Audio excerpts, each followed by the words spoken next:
And what is going on, everyone? My Houston Texans family, welcome to the first ever episode of the Attack on Texans podcast, AOT for short. I am one part of your show, Ruben Calavillo. You might have seen me on Bleacher Report. You might have seen me on YouTube, ESPN 97.5. My co-host, AD, you might have seen him on ESPN 97.5 on the TownRundown. My brother, I love you. How are we doing? You ready for this Attack on Texans? Absolutely. Welcome to the Attack on Texans podcast. We're here and we're about to show up and show out and bring y'all a vibe that y'all been wanting and needing right here in the Texans community. Absolutely. And we want to shout out Wheelhouse Media for allowing us to come on here, talk Houston Texans football. What a name, by the way. I'm a big anime fan. Attack on Texans, Attack on Titan. The Rumbling AD is coming to Seattle, and they have nothing to do, just accept the fact that the Rumbling, you know what, the Swarm Mm. is coming. First of all, brother, how are we feeling about this Houston Texans team overcoming 0-3, now 2-3, and an opportunity? I mean, I'm going to say it, AD, their biggest game of the season, an opportunity to announce themselves to the NFL world. I'm potentially back. How are we feeling so far? I'm feeling confident, man. Mm, I'm ready to go. Right now, you've had what? By the time we play on Monday night, it's what, 15 days? by Since, 15. since the last time you played a game of football, you should be well rested, recovered. Looked at the injury report this week. Literally nobody that's on the active roster is on the injury Mhm. report. So we should be full gear ready to go. I'm confident. We've been playing better. We've been Yeah. playing, you know, quality, competent football. So I have no issues and no worries, man. The talent is there. CJ Stroud seems like he's Mhm. back. You still got Will Anderson, Daniil Hunter, and Derek Stingley on that defensive side of the football. I'm just excited, man. I'm excited because I feel like we're gonna go into Seattle, walk in that trap, Oh, and take over the trap. talk to me. And you know what? When you look at the record of the Seattle Seahawks in their last 10 home games, Hmm. 2-8 AD. Mm. This feels like an opportunity for the Houston Texans to walk in and steal one. I would say, though, what this win could potentially mean for this team. I mean, it will tell everyone, AD, that they're back. Yeah. Better late than never. But the Houston Texans team arrived. They be one of the best teams in the NFC Hmm. on prime time, no less. And after starting 0-3, potentially going 3-3, you're back at 500. The job's not finished, but Back you at it. climbed yourself out of a hole and you beat one of the best teams. Not Yeah. only the NFC, let's give them their flowers. The Seattle Seahawks, one of the best teams right now in the NFL. Absolutely. Seattle has been playing great football. They've been in Mhm. some shootouts. They've been in some great games against the Cardinals on Thursday Night Football a couple weeks ago. Shootout with the Buccaneers. Great game. Great game. They've been in a lot of heavyweight fight games, this season, the first 6 weeks of the season. But Mm, it's a brand new day for the Houston Texans. If they win this game or when they win this game, talk to me. the season is we're 500. The season has just started. And let's be real. There are going to be some L's with the Colts and the Jaguars, and you're going to be one game behind, one game out of first place coming out of this week. The season is just, and you still have what, 5 more division games left. Mhm. So the season and the division is up for the taking for sure. Yeah, it's up for the taking. And if you win this game, it feels like the season just started, right? You could Mhm. erase the first month of the season just because of what you did as of late. But all this conversation doesn't happen if you don't win on Monday Night Football against the Seattle Seahawks. So one of my keys to the game, AD, and I'll let you, respond to me. It's the offensive line. And we were on our Twitter space a couple of days ago. Shout out to the group chat, one of the best spaces on Twitter at the moment. I had let you guys know that I am worried about the stunts. And I let y'all guys know the entire space. I myself was worried about the stunts, right? There was one moment where someone came in and said, I heard you guys are worried. You said, no, not we, just me. And, maybe I do have some PTSD here, AD, but I know for the last year and a half, really 2 years, what this Houston Texan offensive line could not do Mhm. was pick up a stunt. And the one thing about the Seattle Seahawks, I believe they are third in the league in terms of blitzing. They are top five in terms of pressures. They are top five in terms of sacks. I myself am very worried about this offensive line. Now, your conversation that day, It was a little bit, the tone was less than mine. How are you feeling about the offensive line heading in against Seattle's? First off, shout out to your question in the space because obviously our boy Landry Locker heard it because he had Titus Howard in the interview about the stunts today. And Titus Howard gave the answer that they've been building on it he, week by he week. gave the right answer. He I gave will say, yeah, I will say that. yeah, he gave the right answer. I mean, he told and explained why teams do the stunts because if you just going head up with an offensive line, you're not going to win majority of the time. So you have to scheme up and do things to win on your win on those downs. Seattle doesn't blitz as much. They do a lot of what they call simulated pressure, where they seem like they're going to send 5, 6, 7 players, but they only send 4. Majority of the time, they only send 4 and they get pressures through the what they call a simulated pressure. Mm, So looking at what Seattle is doing, you just have to be smart. You have to know your assignment and know what to look for. And I think because of this offensive line has played together, mm. same offensive line for the last 3 weeks in a row, coming into this game, no injuries, no shifting around, no movement, straight off same offensive line for the last 3 weeks. I think that they're gelling and getting that continuity that they need to take care of any stunts or simulated pressures to limit Seattle and getting to the quarterback and CJ Stroud. That just opens up opportunities in the passing game if you want to be real. Yeah, when I'm hearing the conversations about stunts, they are successful if your offensive line does not communicate and does Mhm, not know what's coming. It feels like that. Well, from what Titus Howard said, they've been facing stunts all year. They've been getting ready every single week. So I want to ask you, AD, like, what is your bottom line for this offensive line for Monday Night Football? Because I don't expect them to be world beating. mhm. I expect 1 to 2 sacks, but that's about it. Yeah. What is your expectation for this offensive line on Um, Monday Night Football? I expect the same. I mean, I don't think they're going to play a super like. I don't think the line in general is going to play a clean game this year where Mm, they don't give up a sack. I mean, that's just a growing pains and trying to build the offensive line. But I don't think you're going to have one of those games where they sacked what Trevor Lawrence last week seven 7 times. times. You're not going to get that this week. They're not going to sack CJ Stroud, not 7 times. I maybe 2. And if they just having an excellent day, then they may get to him 3 times, and that may be because of CJ Stroud holding on to the ball too long. But I don't think that at this point in time, CJ Stroud is gonna be a cause in Mm. giving up those sacks. Now let's have some fun here. AD, I am asking you, what would be your potential reaction if this offensive line goes out there? Let's say they give up 2 sacks, but it's Mhm, 1 sack in the first quarter, 1 sack in the third quarter, and you look mhm. at the pressure and it's under 40%. What would you say about this offensive line? Excellent day. Mm. Excellent day. They've been trending in the right way, which is up. Right now, I think they're ranked as the 17th overall offensive Which line is in the what we league. wanted. Right, middle of the pack offensive line. So yeah, giving those pressure numbers down, and 1 or 2 sacks. Long as the pressures and the sacks don't come in the fourth quarter in a close game, then I'll be even more excited because I'm like, we really kept them in check the whole game. That's fair.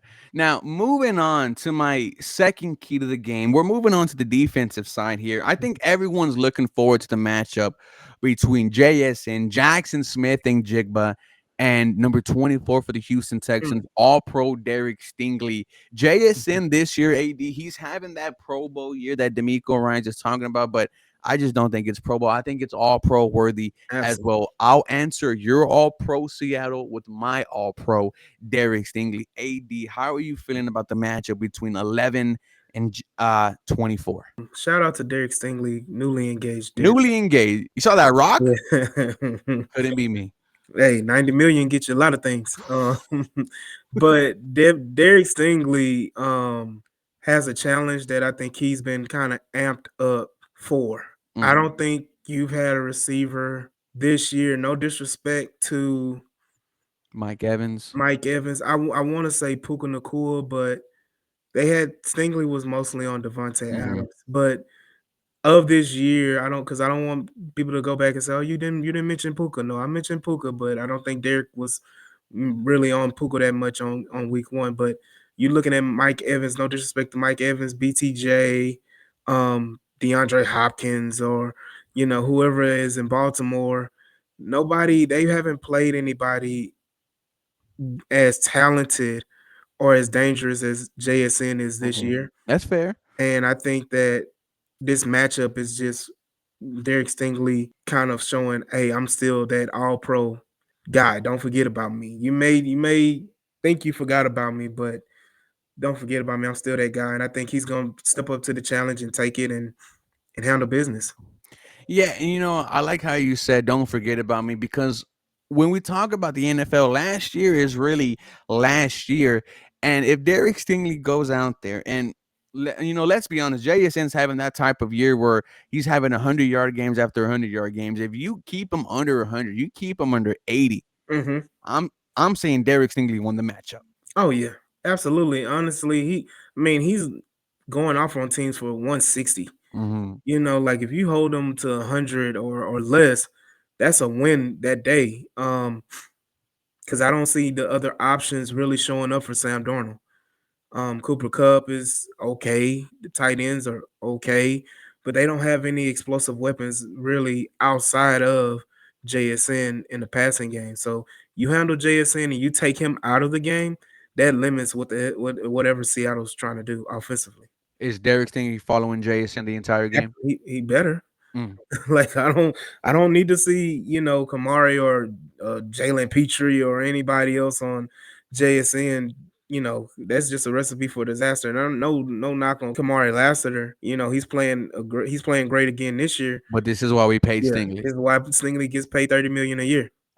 Speaking of that, staying on the defensive side here, this is why you made Daniil Hunter the second highest paid edge rusher in the NFL. This is why you made all those trades for Will Anderson Jr. Game changing edge rushers is what you have Mhm, on paper. Both of these guys are on pace for a great season.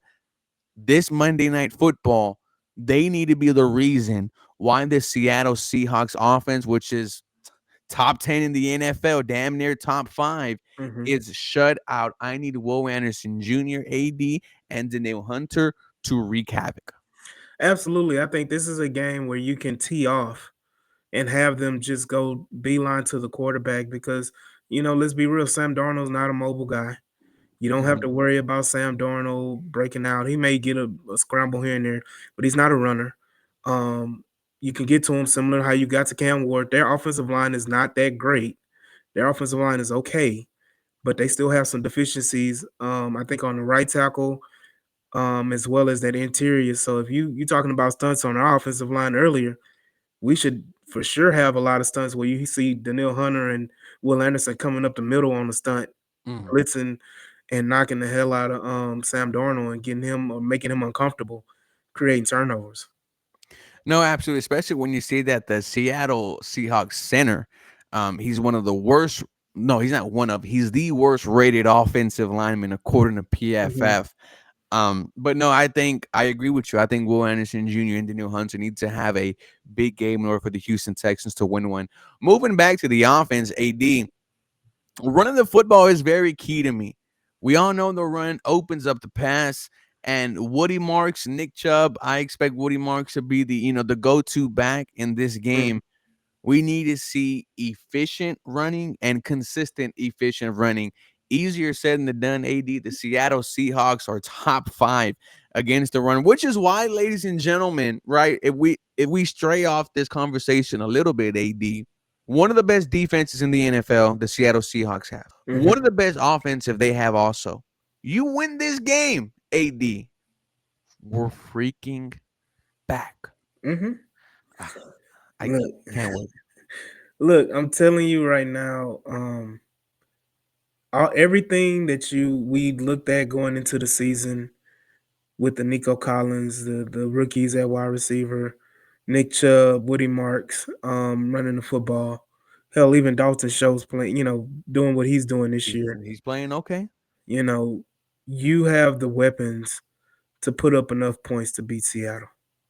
Seattle's defense, yes, they have one of the best defenses in the league, but they're also susceptible to give up 30 points to Baker Mayfield. 30, what was it, 35 points or 38 points to Yeah, Baker Mayfield. 38 points.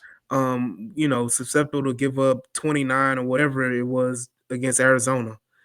who has a lesser talented roster than what we have offensively. So all of these different things gives you not, I won't say hope, gives you Confident. confidence and optimism that you're going to go in and you're going to score on these guys. Yes, they have, their linebackers I don't think are very good at all. Mm. I think their front seven is not as good. I think they have one really good defensive lineman. Two, maybe two. I'll say two defensive linemen. Other than that, they're relying on their secondary, and their secondary is getting cooked all season long. So yeah, they have a great safety in Nick Imawari. I think that's how you pronounce Yeah. his name. And then of course Woolen, Tyreek Woolen. Um, and what's the other corner? Was it Lane? No, no, no, no, no. The Oh, Witherspoon. Witherspoon, yeah. Woolen, I think, is kind of back on the depth chart. He's not playing as much, but Witherspoon is the guy, and I think he's coming off an injury And he got as well. benched this year too. Yeah, so their secondary is susceptible to get beat, so you got to take advantage of it and run the football.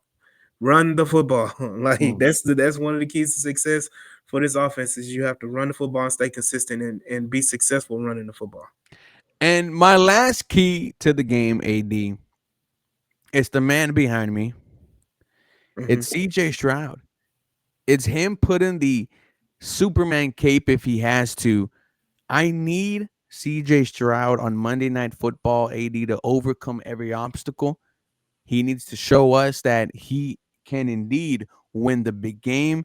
And if he does do that, we're talking entirely different about number 7. Hmm. He needs to show out on Monday Night Football.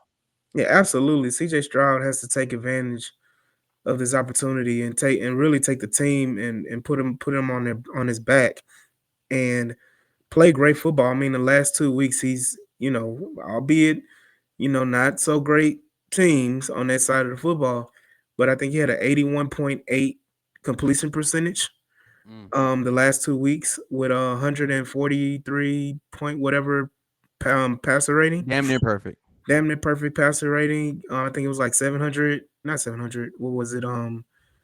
500 or 600 something yards Mhm. passing. So definitely CJ Stroud has to take that momentum that he gained those, first 2 weeks. Is shout out to the group chat Juan and Barrett, the slump buster. And the slump busters and good old Tennessee Titans and Baltimore Ravens. Let's go ahead and now that the slump is busted, let's go ahead and just keep it rolling and keep this streak alive and CJ Stroud playing great football. Mm. Give me a score prediction. Hey, I'm gonna go. This is gonna be a closer game. I've been predicting blowouts the last few weeks. I'm gonna predict this game be somewhere Texans 27, Mm. Seattle 23. I'm gonna go Texans 24, Mm, Seattle 21. A Kaimi Fairbairn 40-yard field goal is gonna come off of a deep pass to Jaden Higgins to set them mm. up, and the Texans will go 3-3 into the bye week. And me and AD get to talk about this Texans team being back after. With that being said, guys, we want to thank everyone who is watching this episode. This was the first episode of the Attack on Texans podcast. I am one part of your show, Ruben Calvillo, the handsome man next to me, AD from the Town Rundown. Shout out to Wheelhouse Media allowing us to come on here talk Houston Texans football. You guys have a blessed day. Absolutely. Go Texans.